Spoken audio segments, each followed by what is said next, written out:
Hello everyone, my name is Arshdeep Singh. I am a student of Criminology 101 and the section number is 04.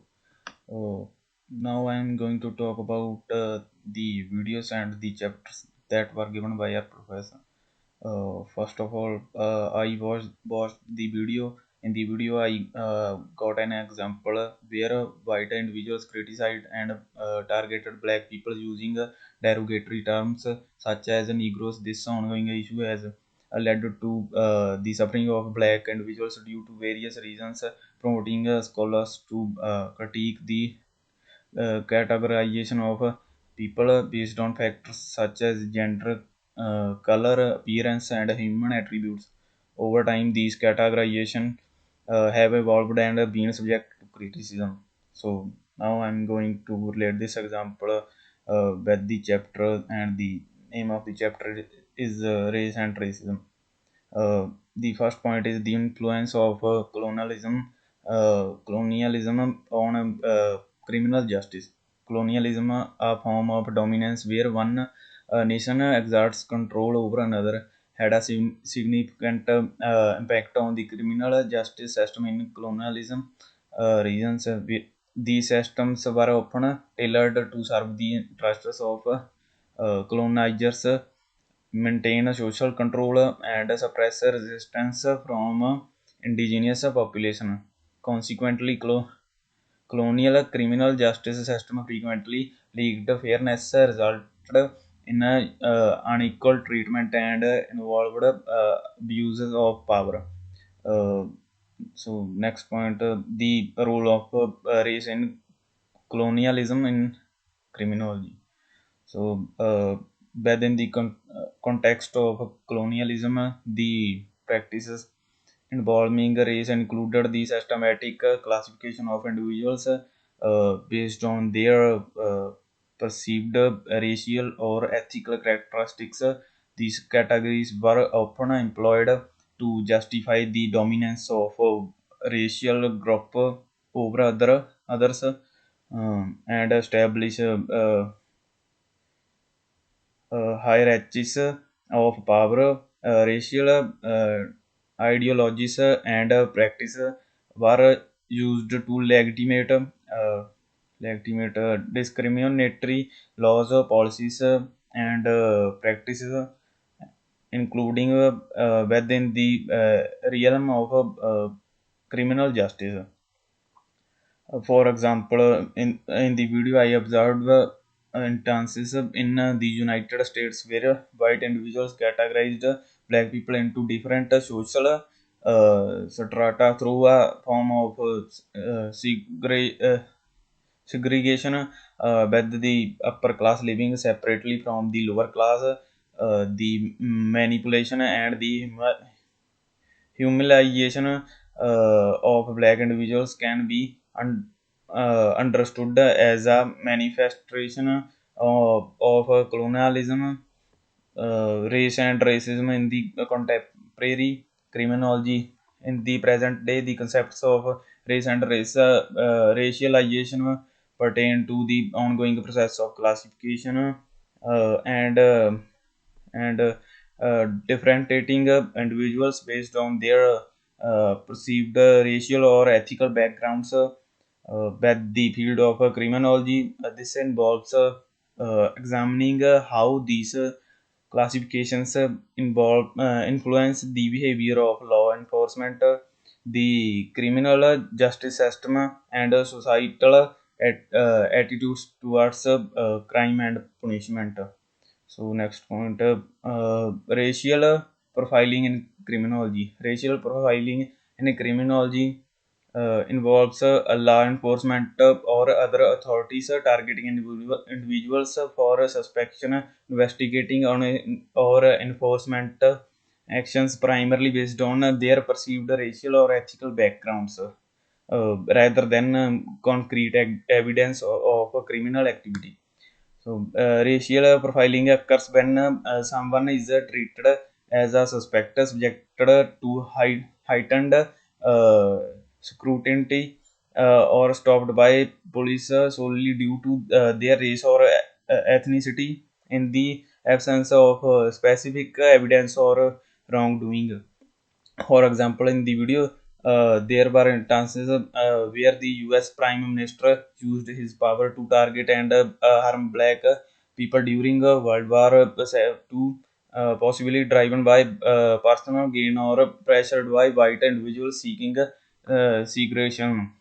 So next point, intersectionality in criminology. So intersectionality in criminology is a framework that recognizes how multiple factors of an individual's identity, such as race, gender, class, and sexuality, interest, intersect and interact to shape their experiences within the criminal justice system. This perspective emphasizes that individuals do not encounter issues related to crime and justice in isolation, but within the context of their unique social identities, which are influenced by systematic biases and inequalities.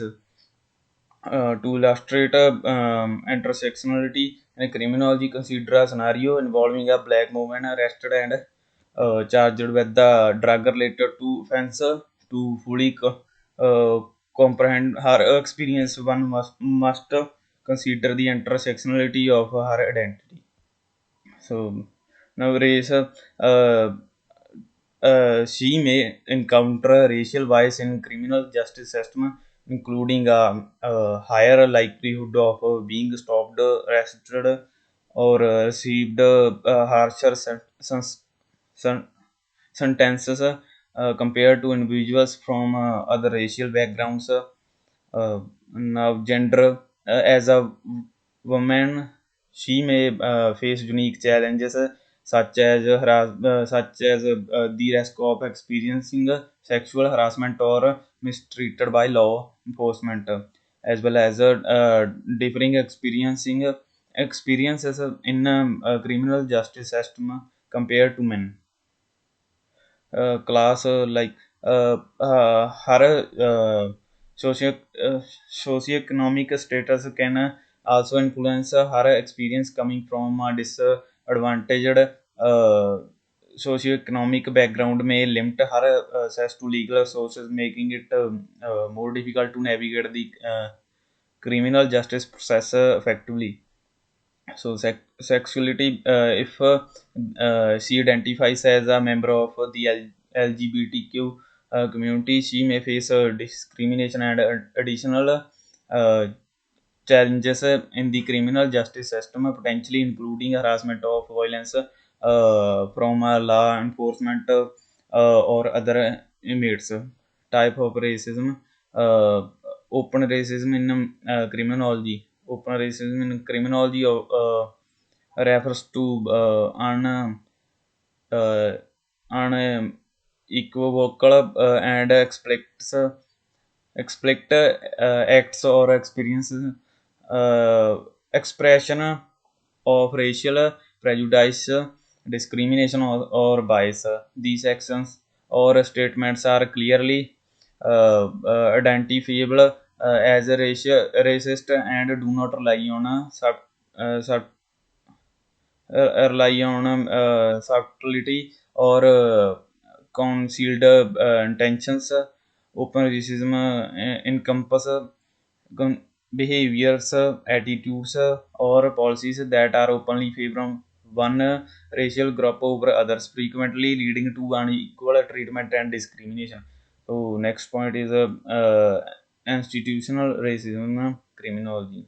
So, institutional racism in criminology pertains to systematic and structural practices within organizations, institutions, or systems, including the criminal justice system, that result in unequal treatment opportunities or outcomes for individuals of diverse racial or ethical backgrounds.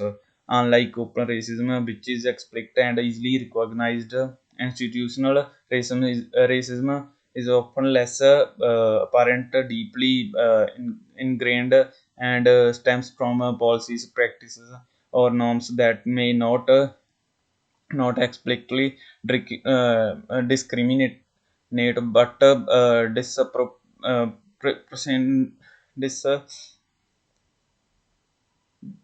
disproportionately affect marginalized racial or ethical groups. In an example from a chapter, black men attend a cinema to watch a movie. What a cinema rule mandates that black individuals sit on the stairs while white patrons sit in chairs, following a conversation between black and white patrons.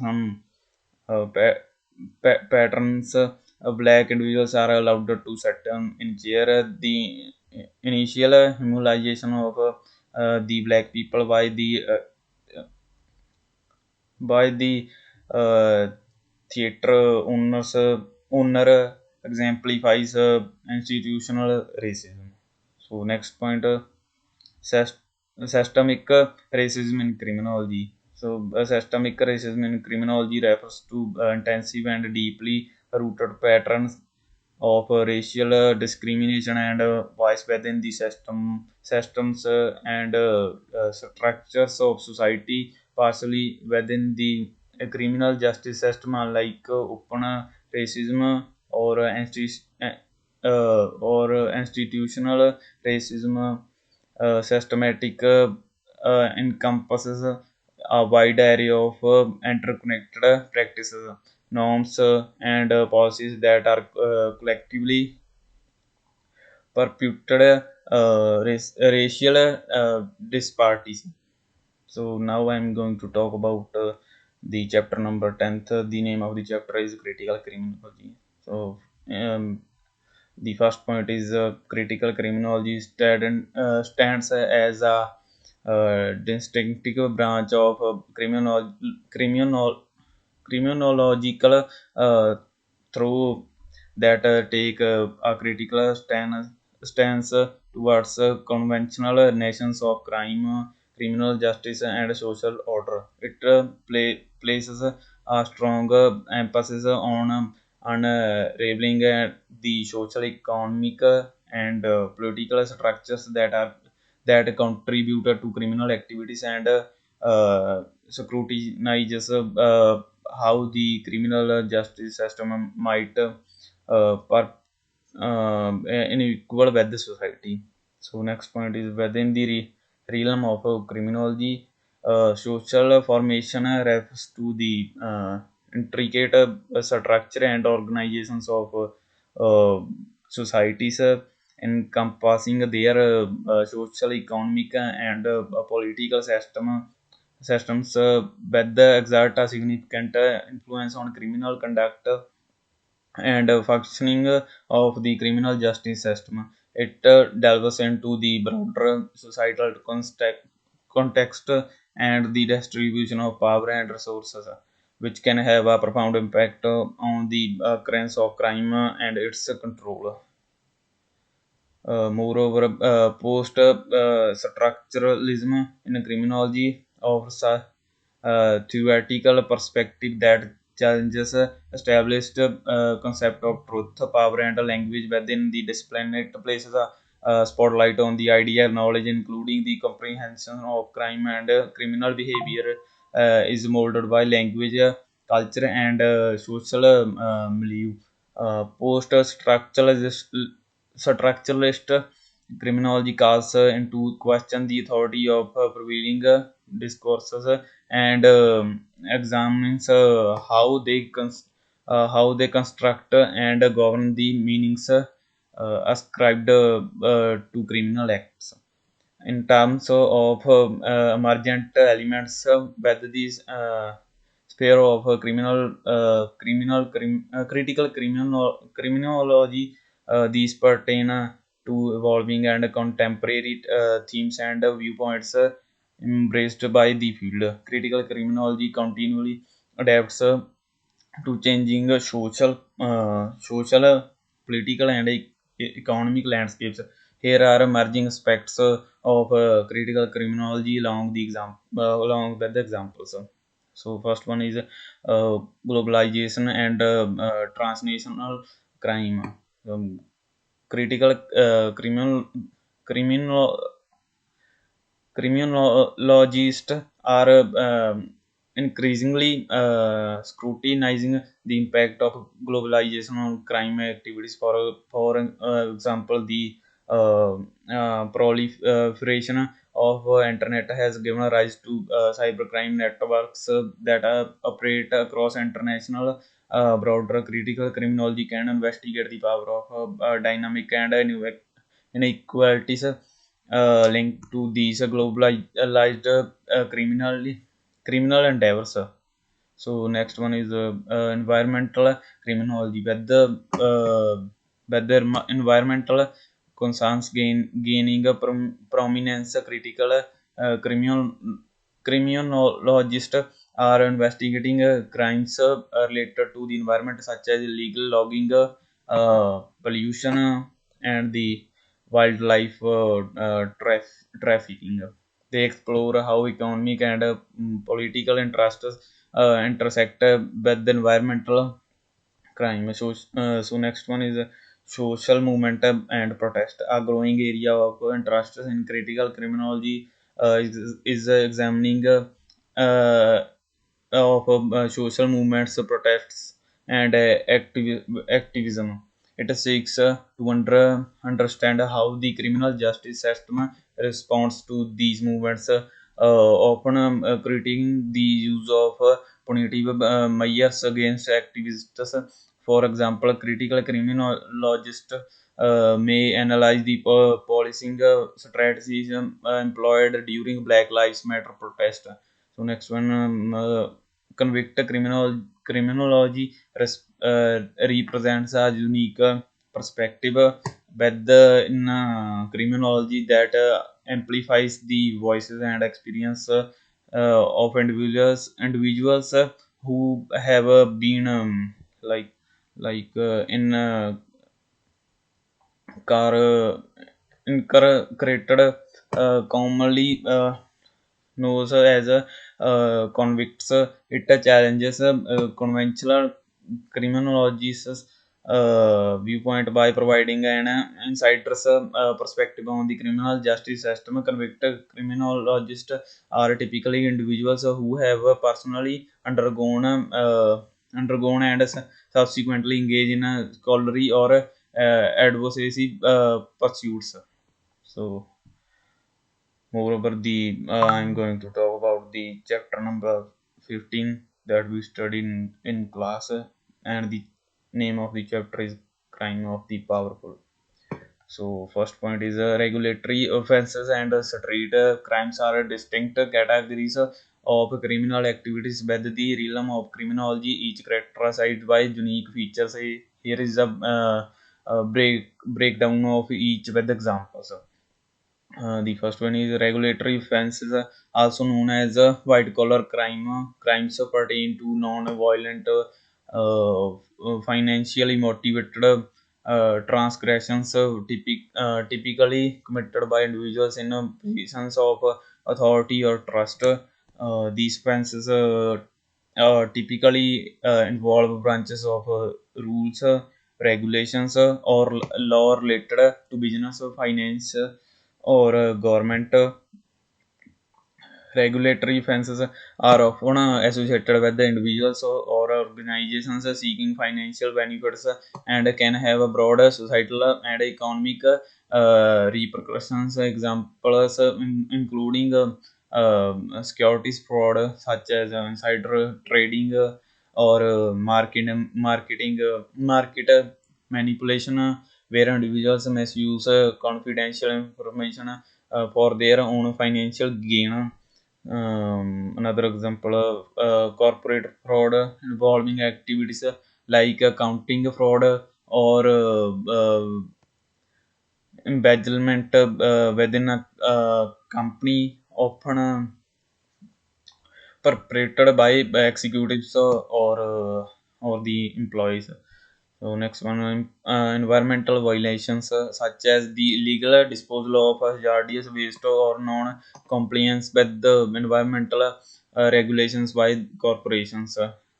And the next one, tax evasion. The deliberate underreporting of income or concealing assets to evade owned taxes to the government. The street crimes uh, are typically linked to conventional form of criminal behavior that occur in public spaces, often encompassing personal violence or property property damage. Street crimes and visuals or property resulting in immediate harm or loss for victims. Example.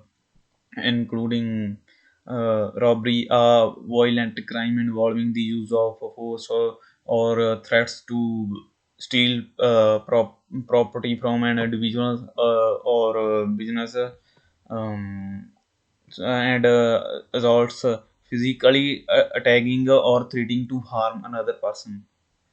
And the next one is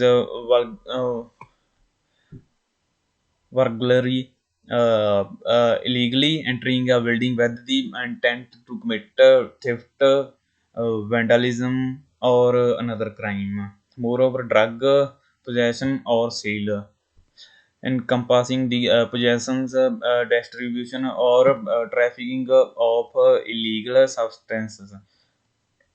Moreover, vandalism, the deliberate destruction of defacement of property. So now my next point is white collar crime. In criminology, denotes non-violent, financially motivated offenses are typically committed by individuals in positions of truth or authority, often in the business or government sectors. Sometimes the term crimes of the power is used interchangeably with the white collar crime to underscore that these transgressions are perpetrated by individuals with significance, social, economic, or political influence. Furthermore, corporate crime encompass unlawful actions carried out by corporations or their executives for the benefit of a company or its stakeholders. These crimes are typically driven by financial gain and may involve violations of law regulations or ethical standards. Various forms of corporate crimes, including corporate theft, corporate tax evasion, and the corporate violence. Uh, Furthermore, corporate violence alludes to actions taken by corporations that led to physical harm, injuries, or fatalities among individuals or communities. This can arise from unsafe working conditions, environmental pollution, or sale of harmful products. Moreover, financial crimes encompass a wide area of linked activities associated with financial institutions, markets, and practices. Common categories within financial crimes include banking fraud, price fixing, and the establishment of illegal monopolies. These crimes are usually motivated by financial gain and often involve breaches of law, regulations, or ethical standards. So next point is in criminology, political crimes are criminal actions fueled by political ideologies, goals, or conflicts. These offenses are typically committed for political purposes and often entail acts of violence or terrorism or a subversion. Political crimes can vary widely in nature but are unified by their political motivations and implications. state or organized crimes involve unlawful activities or tolerated by government or state actions. These actions mm, may entail violations of domestic or international laws and can yield for researching consequences to instances of state organization. Organized crimes include illegal surveillance and unlawful cars. So now the last point is challenges associated with white collar crimes are intricate and multifaced, frequently um, posing unique obstacles in terms of detection, investigating, prosecution, and prevention. These challenges are of significant concern within the field of criminology. So thank you guys.